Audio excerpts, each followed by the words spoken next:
시편 23편 1절부터 6절입니다.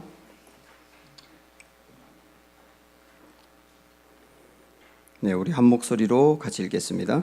여호와는 나의 목자시니 내게 부족함이 없으리로다. 그가 나를 푸른 풀밭에 누이시며 쉴 만한 물가로 인도하시는도다. 내 영혼을 소생시키시고 자기 이름을 위하여 의의 길로 인도하시는도다. 내가 사망의 음침한 골짜기로 다닐지라도 해를 두려워하지 않을 것은 주께서 나와 함께 하심이라. 주의 지팡이와 막대기가 나를 안위하시나이다. 주께서 내 원수의 목전에서 내게 상을 차려주시고 기름을 내 머리에 부으셨으니 내 잔이 넘치나이다. 내 평생의 선하심과 인자하심이 반드시 나를 따르리니 내가 여호와의 집에 영원히 살리로다. 아멘. 네, 둘러보시면서 서로 인사할까요? 사랑합니다. 축복합니다.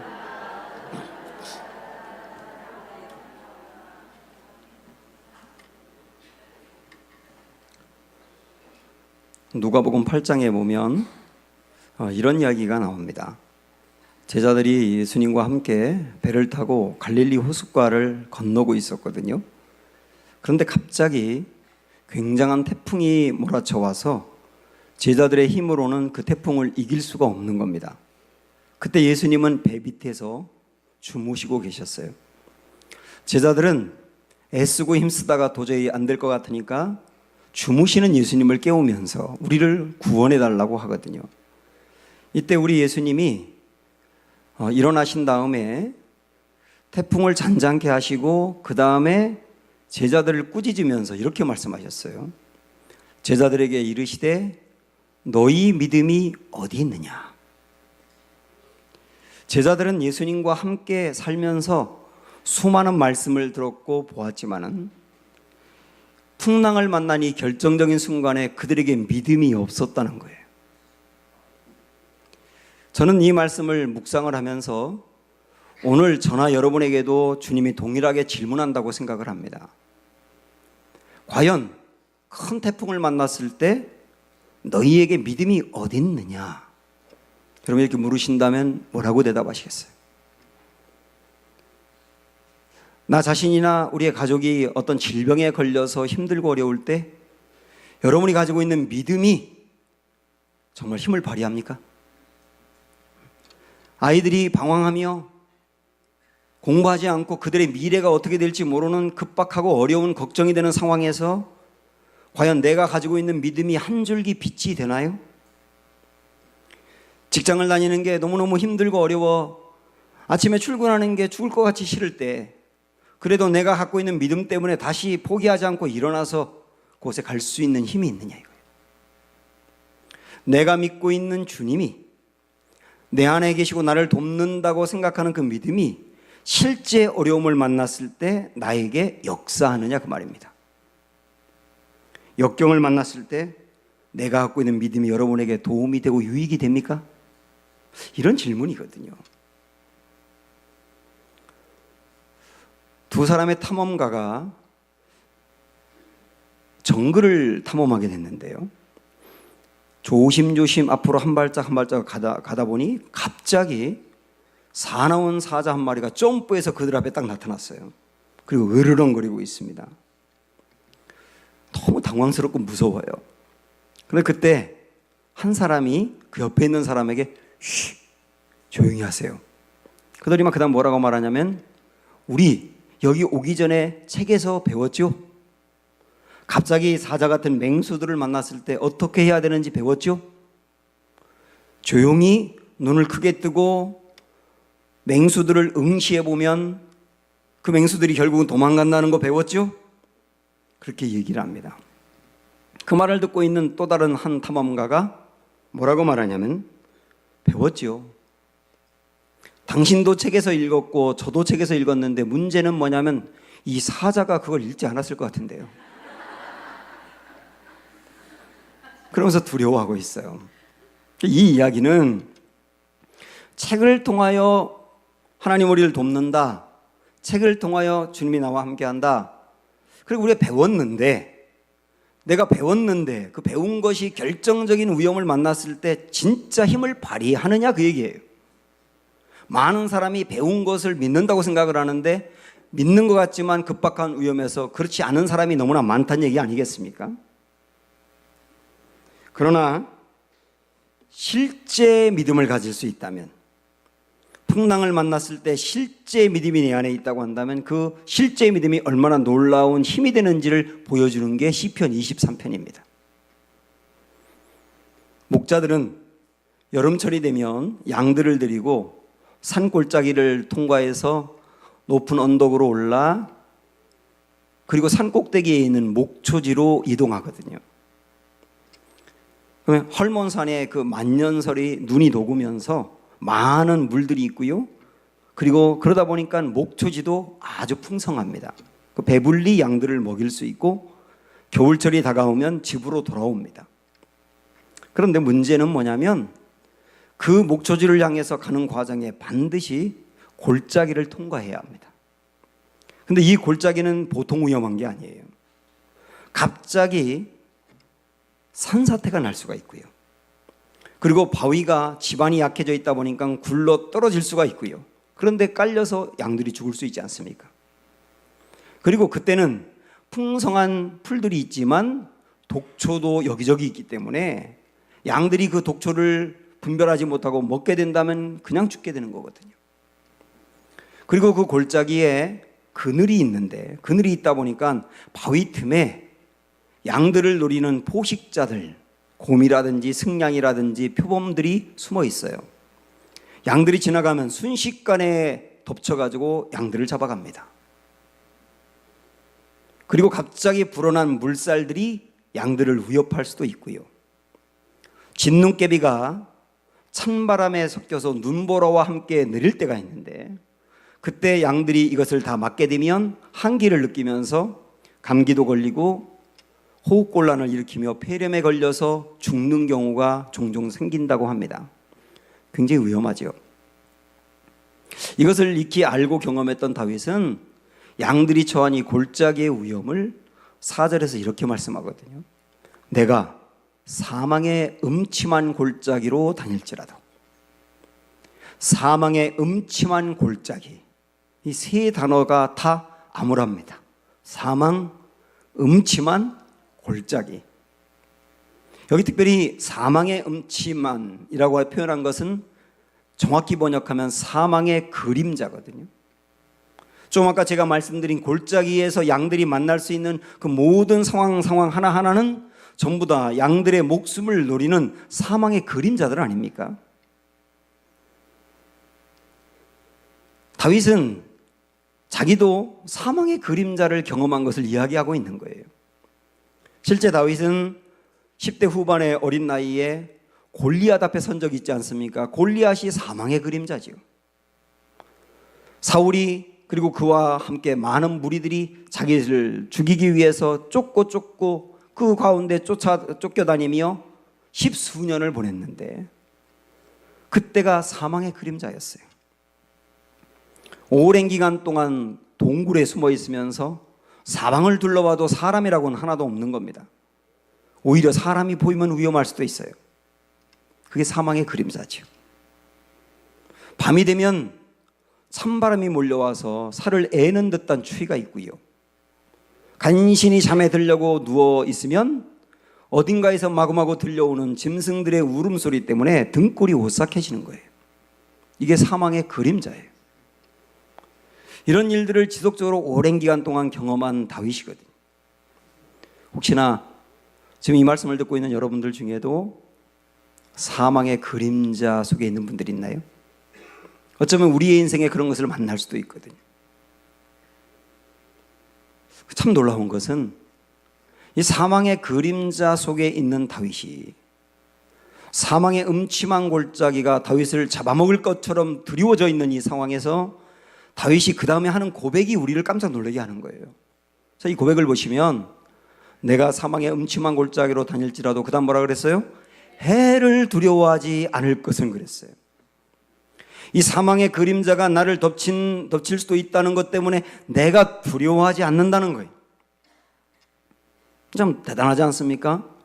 다윗은 정말 대단한 사람이, 아니 10대 후반의 그 어린아이가 기골이 장대한 골리앗과 싸워서 이긴 것도 대단하고, 그보다 더 대단한 것은 뭐냐면 골리앗과 싸우겠다고 나간 것이 대단해요. 용기 백배한 사람입니다. 그러나 여러분 착각하지 마세요. 다윗이 원래부터 타고난 바가 용기가 백배해서 사망의 그림자 앞에서도 두려워하지 않는가? 그것은 아닙니다.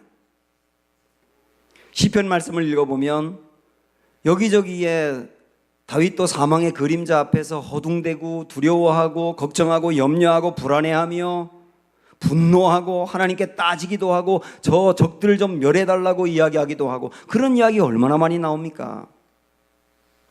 다윗도 그랬어요. 우리와 똑같았어요. 사망의 그림자를 만나면 두려워했어요. 근데 오늘 이렇게 내가 해를 두려워하지 않을 것은 이라고 고백하는 것은 뭐냐면, 원래 타고난 바가 그렇게 용기 있었다는 얘기가 아니고, 다윗도 사망의 그림자를 만났을 때 두려워하고 불안하고 힘들고 어렵고 분노했지만, 그러나 끝내 모든 것을 극복하고 최종적으로 고백한 거예요. 다 극복하고 났더니 해를 두려워하지 않는다, 그 말이거든요. 그가 이 사망의 그림자에 두려워져 있을 때 어떻게 그것을 극복할 수 있었을까? 바로 이 믿음이에요. 어떤 믿음이냐면 4절 또 마저 읽어보시면 시작. 내가 사망의 음침한 골짜기로 다닐지라도 해를 두려워하지 않을 것은 주께서 나와 함께 하심이라. 주께서 나와 함께 하신다. 사망의 그림자 속에 있는 지금 나를 혼자 버려두지 아니하며 주님이 이 자리에 나와 함께 하신다. 이것이 다윗에게는 실제 믿음이었다고요.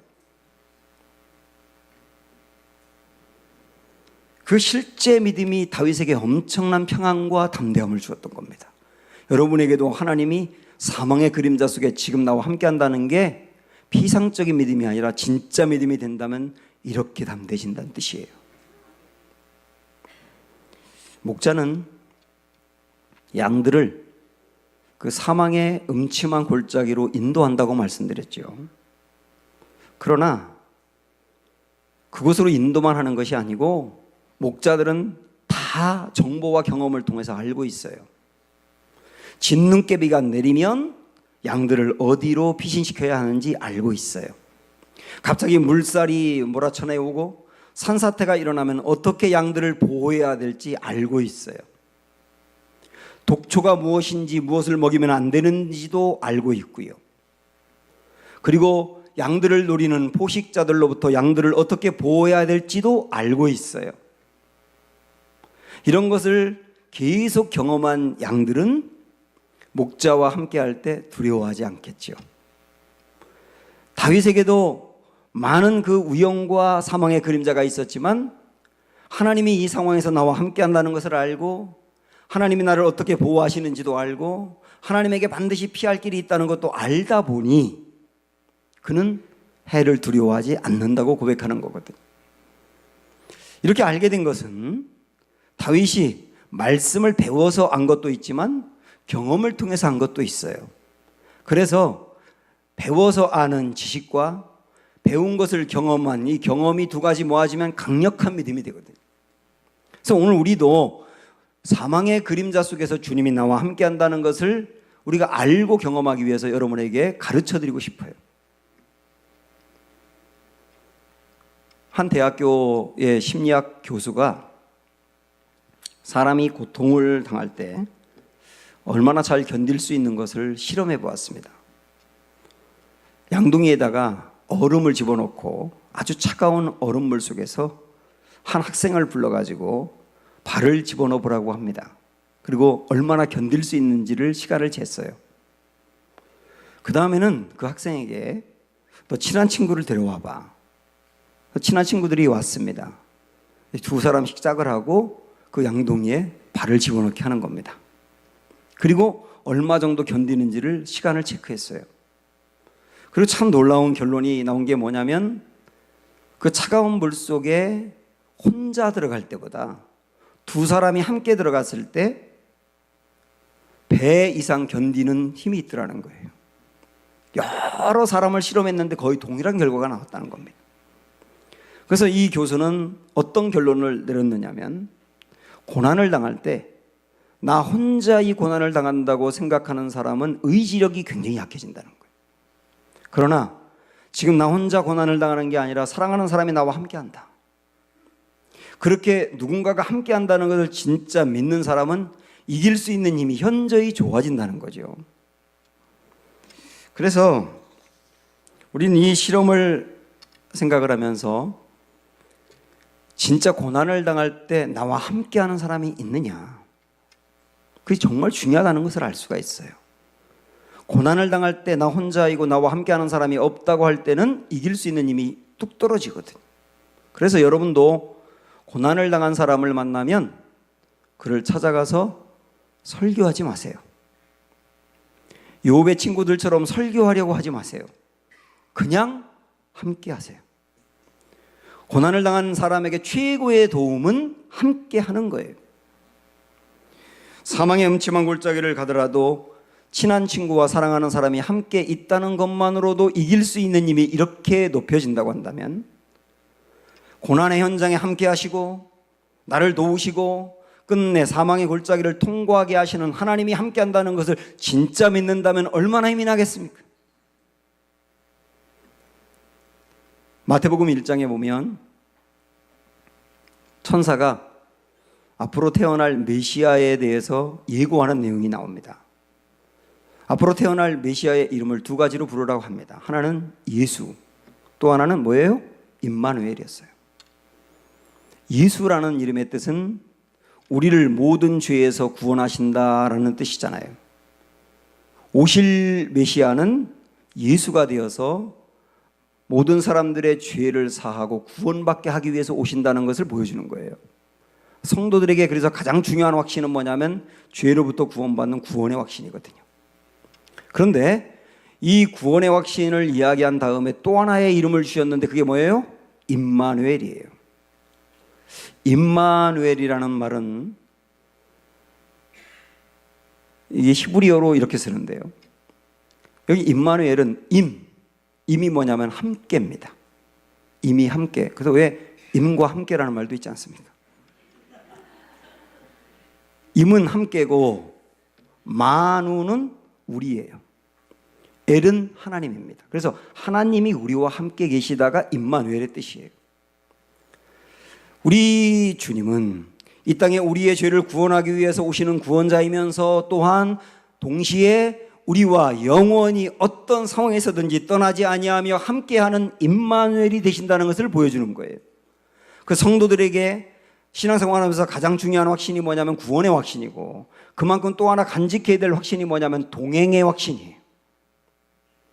그래서 마태복음 1장에서는 예수님이 오실 것을 이야기하면서 임마누엘로 시작하고, 그 다음에 예수님이 오신 다음부터 이 땅에 사람들과 정말 함께한 이야기가 나오고, 마태복음의 마지막 장인 28장 맨 끝절에 보면 우리 예수님이 유언으로 주신 말씀이 이거거든요. 20절에 볼지어다 내가 세상 끝날까지 너희와 항상 함께 있으리라 하시니라. 이게 마태복음 28장 마지막 절의 말씀이에요. 그러니까 마태복음은 임마누엘로 시작해서 임마누엘의 주님을 소개한 다음에 앞으로도 영원히 함께 하실 임마누엘로 끝내는 거예요. 여러분, 마태복음에서 왜 이 임마누엘을 그렇게 강조하겠습니까? 정말 사망의 그림자 속에 살아가고 있는 우리에게 주님은 떠나지 아니하시며 늘 함께 한다는 것을 보여주기 위함이에요. 다니엘서 3장에 보면 다니엘의 세 친구가 큰 위기를 만난 이야기가 나옵니다. 그때 당시에 바벨론의 느부갓네살 왕이 자기의 형상이 있는 큰 신상을 만들어 놓고 모든 백성들은 그 앞에 절을 해야 한다.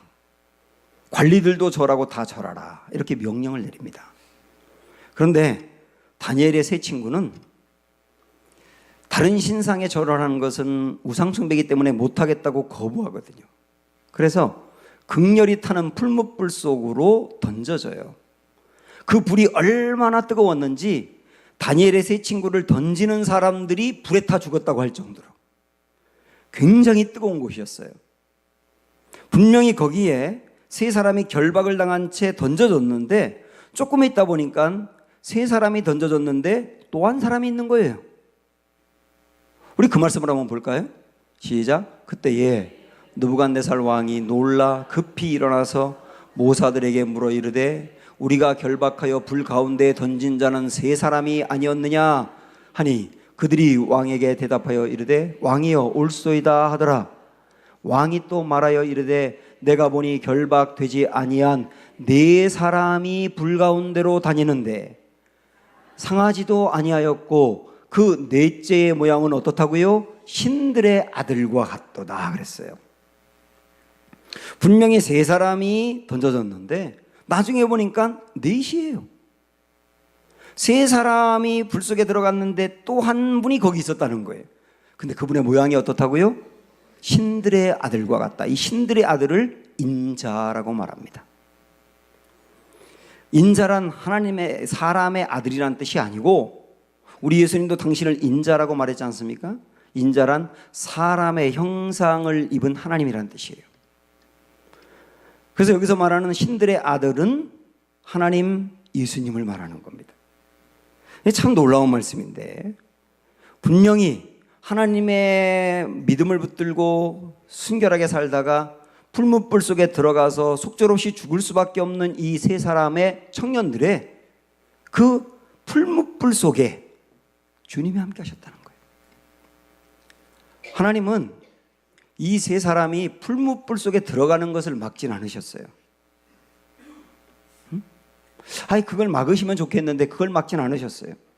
그러나 풀무불 속에는 함께 하신 겁니다. 우리 이 문구를 한번 다 같이 읽어볼게요. 시작. 하나님은 풀무불 자체를 막으신 것은 아니나 풀무불 속에 던져진 이들과 함께 계셨습니다. 이 말씀은 지금 우리에게도 우리 인생에 만나는 풀무불이 사망의 그림자인데요, 사망의 그림자 자체를 하나님이 막지는 않을 때가 있다. 그 성도가 사망의 그림자에 빠져서 허덕이고 힘들어하고 고난 가운데 있을 수 있다. 그러나 분명한 것은 뭐냐? 고난 속에서 우리를 혼자 두지 아니하며 그 고난의 한복판에 하나님이 내려와 우리와 함께 한다는 사실이에요. 이걸 믿는 사람은 든든한 거예요. 그래서 우리가 죄 가운데 죽을 수밖에 없는데 그 우리를 위하여 십자가에 당신의 몸을 던지신 분이 주님이지 않습니까? 사망의 그림자, 풀무불 속에서 주님이 함께 하신다. 지금 우리가 이 말씀을 보고 있는데 정말 주님이 사망의 그림자와 우리의 인생 속에 함께 하신다는 것을 여러분이 실제 느낄 수 있는 사실 기회가 언제냐면 사망의 그림자 속에 있을 때예요.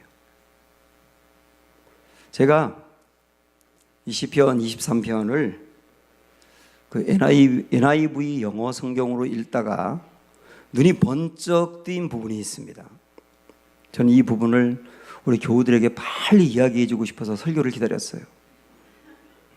제가 가끔 그럴 때가 있거든요. 책을 읽다거나 묵상할 때 정말 귀하다, 놀라운 깨달음이다, 얼른 알려줘야지 하고 성도들에게 알려주는데 감동이 없을 때가 있어요. 영어로 이렇게 읽다 보니까 다윗이 하나님을 표현할 때 1절부터 3절까지는 하나님을 He 이렇게 표현했어요.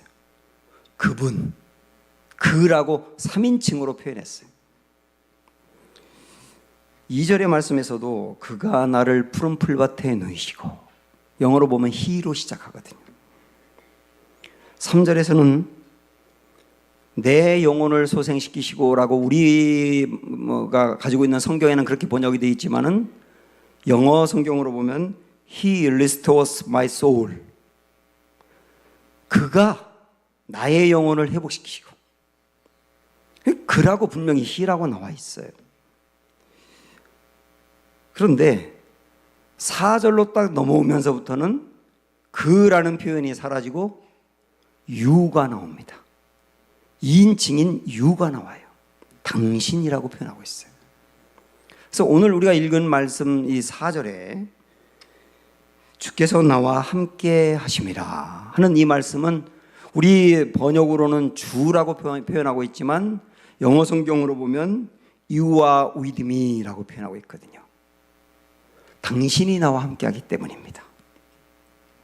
3인칭으로 시작했다가 2인칭으로 바뀐단 말이에요. 그러니까 3인칭이라고 하는 것은 그분, 객관적으로 우리가 알고 있는 그분이에요. 그런데 당신이라는 것은 나와 당신과의 관계 속으로 만나는 분이잖아요. 그래서 3인칭과 2인칭은 친밀감이 완전히 달라요. 그러니까 이 말씀을 다르게 이야기하면 다윗은 신학적으로 알던 하나님을 신앙적으로 만났다 이렇게 말할 수도 있어요. 신학적이라고 하는 말은 하나님에 대해서 객관적으로 얘기한다는 거예요. 3인칭으로. 그래서 만약에 예를 들어서 하나님이 우리와 함께 하신다. 하나님이 우리와 함께 하신다. 이것은 객관적으로 하나님을 이야기하는 거잖아요. 그런데 아니야. 하나님이 우리와 함께 하는 정도가 아니라 하나님이 나와 함께 하셔. 이렇게 진짜 신앙 고백할 때는 이건 다른 상황인 거예요. 하나님이 우리와 함께 하신다가 신학이라고 한다면 하나님이 나와 함께 하신다가 신앙인 거예요. 지금 다윗은 시편 23편을 써나가면서 신학으로 시작했다, 신앙으로 바뀐다고 여러분이 생각하셔도 괜찮아요. 그러면 하나님을 그라고 부르다가 유라고, 히라고 부르다가 유라고, 3인칭으로 부르다가 2인칭으로 부르는 이 변화된 시점이 어디냐면 4절이거든요. 그 4절이 뭐냐면 사망의 음침한 골짜기예요. 여기서 우리는 알 수가 있어요. 아, 다윗도 내게 부족함이 없다고 말할 때, 푸른 불밭으로 인도한다고 말할 때, 쉴만한 물가로 인도한다고 말할 때, 그때 하나님은 그였어요. 모든 일이 잘 풀릴 때니까요.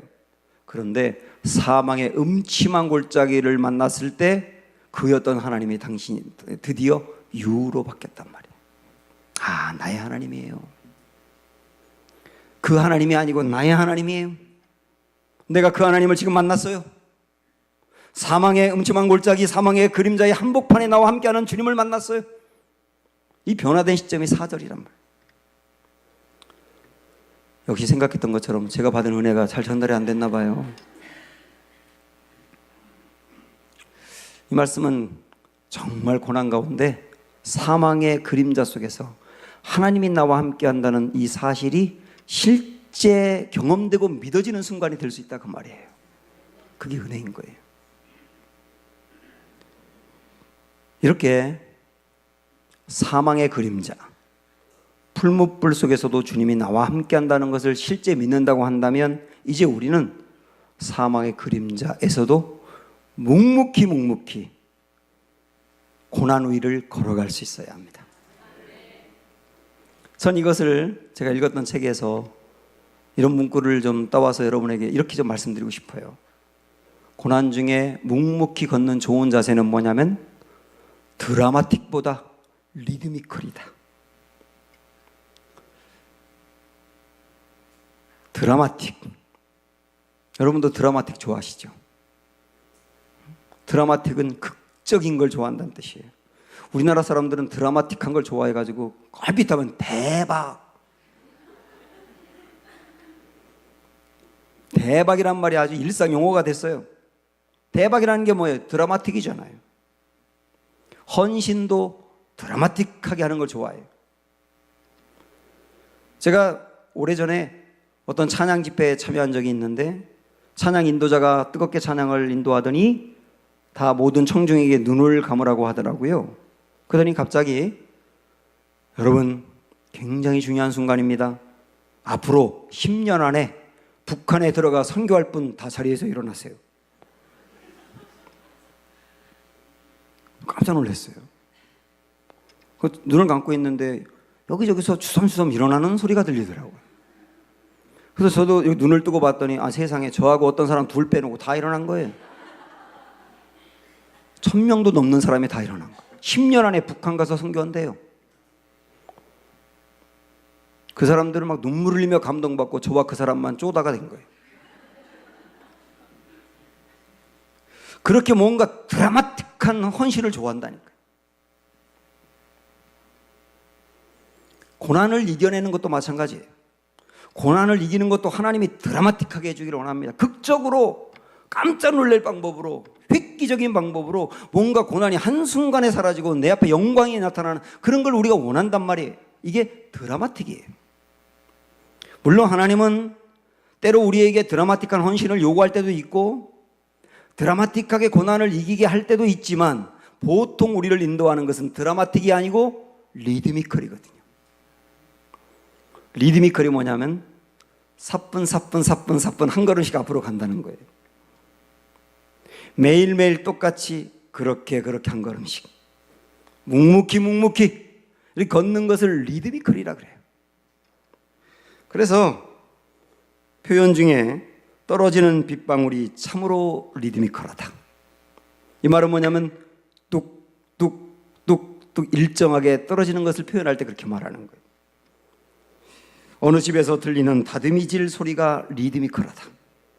다듬이질 하는데 딱딱딱딱 다다다다다다닥닥 이게 일정하지 않습니다. 이게 리드미컬이라 그래요. 하나님이 우리를 그렇게 인도한다는 거예요. 헌신을 할 때도 드라마틱한 헌신도 필요할 수 있지만 리드미컬한 헌신하세요.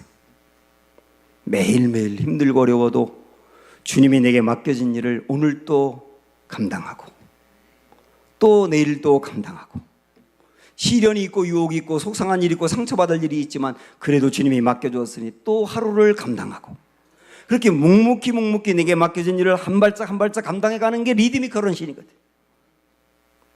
고난을 이겨내는 것도 마찬가지예요.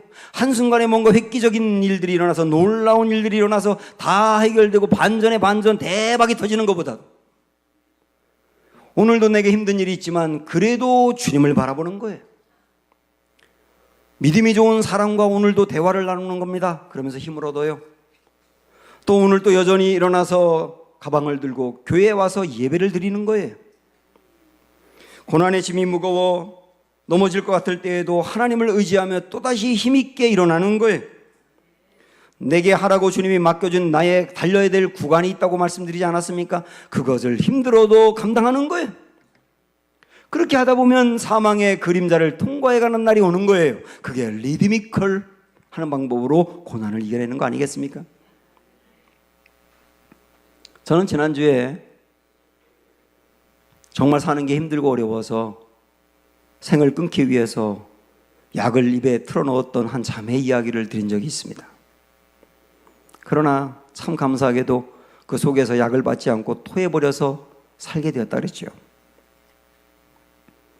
제가 다른 분에게 보낼 문자를 잘못 보내가지고 그분한테 보내는 바람에 그 계기가 되어서 그 사실을 제가 알게 되고 그러면서 정말 기도해 주겠다고 그 약속을 했더니 이 세상에 제가 혼자가 아니군요.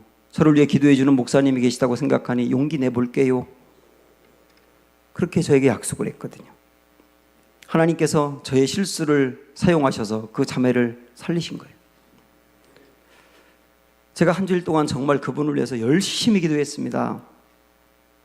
그리고 어제 한 주가 지나서 어떻게 됐나 하고 문자를 보냈어요. 굉장히 긴 답이 왔어요. 그 중에 요약해서 제가 그대로 읽어드릴게요. 목사님, 기도해 주셔서 많이 좋아졌어요. 저도 많이 기도하고 있습니다. 신경과 약을 먹을수록 더 망가지더라고요. 그래서 끊었어요. 공황장애, 불안증, 우울증이 심해져서 요 근래 약을 늘리다 보니 하혈도 하고 불면증에 자살 충동이 있었거든요. 그런데 목사님이 기도해 주시고 저도 기도하면서 신경과 약을 끊었어요. 그런데 오히려 몸이 더 좋아졌어요.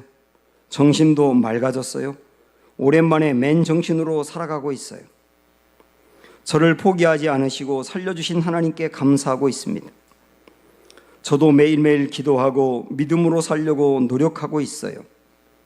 이전에 하나님에게서 멀어지면서 마음은 더욱 예민해지고 양이 아니라 사람들을 치받고 다니는 염소가 되었던 것 같아요. 이제 조금씩 나아지게 하시는 하나님이 약만 끊게 하시는 것이 아니라 온전히 치유해 주실 것을 믿을게요. 제 마음이 얼마나 기뻤겠어요. 극적으로 한순간에 나아져서 모든 게 영광스러워지는 그런 건 아닐지 몰라도 하나님이 나와 함께 한다는 것을 믿고 오늘 또 기도하고 용기 내보고 한 걸음 또 일어나 달려가 보고 그러는 과정에서 결국은 사망의 그림자를 통과하는 거 아니겠습니까? 지금 이 시간에도 사망의 그림자를 통과하는 분이 있다고 한다면 여러분, 주님이 나와 함께 하심을 분명히 믿으시고 주님과 함께 극복하고 나아가 승리하는 은혜가 있기를 주님의 이름으로 축복합니다. 오직 예수뿐이네 함께 찬양합니다.